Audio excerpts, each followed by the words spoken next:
నెల్లూరు నియోజకవర్గం YCP MLA అభ్యర్థిగా రెండోసారి నామినేషన్ దాఖలు చేశారు అబ్బయ్య చౌదరి.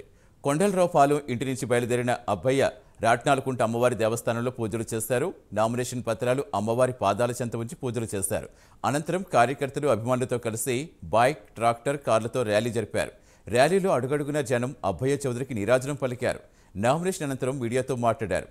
5 ఏళ్లుగా సీఎం జగన్, ఏలూరు ఎంపీ, జిల్లా జెడ్పీ చైర్మన్, నియోజకవర్గంలో ఎంపీటీసీలు, జెడ్పీటీసీలు, సర్పంచులతో కలిసి దెందులూరు అభివృద్ధికి బాటలు వేస్తామన్నారు. అర్హులైన ప్రతి ఒక్కరికి సంక్షేమ పథకాలు అందించామని చెప్పారు.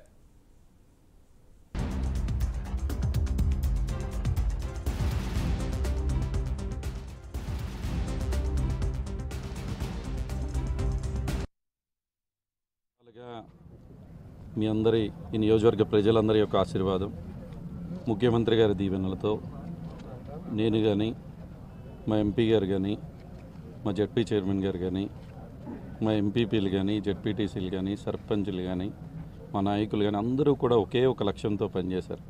ఈ దెందులూరు నియోజకవర్గాన్ని అభివృద్ధి చెందినటువంటి నియోజకవర్గంగా ముందుకు తీసుకువెళ్ళాలి, సంక్షేమం అందరికీ అందించాలనేటువంటి ఆలోచనతో ఒక ప్రశాంతమైన వాతావరణంలో ఈ నియోజకవర్గం ఉండాలి అని, ఎవరికి నియోజకవర్గంలో అందరికీ గౌరవాన్ని ఇచ్చే విధంగా మేము పరిపాలన చేయాలి అని మొదటి రోజు నుంచి అనుకున్నాం. అదేవిధంగా 5 సంవత్సరాల పాటు అందరికీ కూడా గౌరవిస్తూ ఈ నియోజకవర్గంలో దాదాపుగా 3,500 కోట్ల రూపాయల అభివృద్ధి సంక్షేమం ప్రజల యొక్క ఆశీస్సులతో, జగన్మోహన్ రెడ్డి గారి దీవెనలతో మా నాయకులందరూ కూడా కలిసికట్టుగా పనిచేసి ఈరోజు ఈ నియోజకవర్గాన్ని అభివృద్ధి పదంలో తీసుకువెళ్ళడం జరిగింది. 5 సంవత్సరాలుగా మీ అందరి ఈ నియోజకవర్గ ప్రజలందరి యొక్క ఆశీర్వాదం, ముఖ్యమంత్రి గారి దీవెనలతో నేను కానీ, మా ఎంపీ గారు కానీ, మా జెడ్పీ చైర్మన్ గారు కానీ, మా ఎంపీపీలు కానీ, జెడ్పీటీసీలు కానీ, సర్పంచులు కానీ, మా నాయకులు కానీ అందరూ కూడా ఒకే ఒక లక్ష్యంతో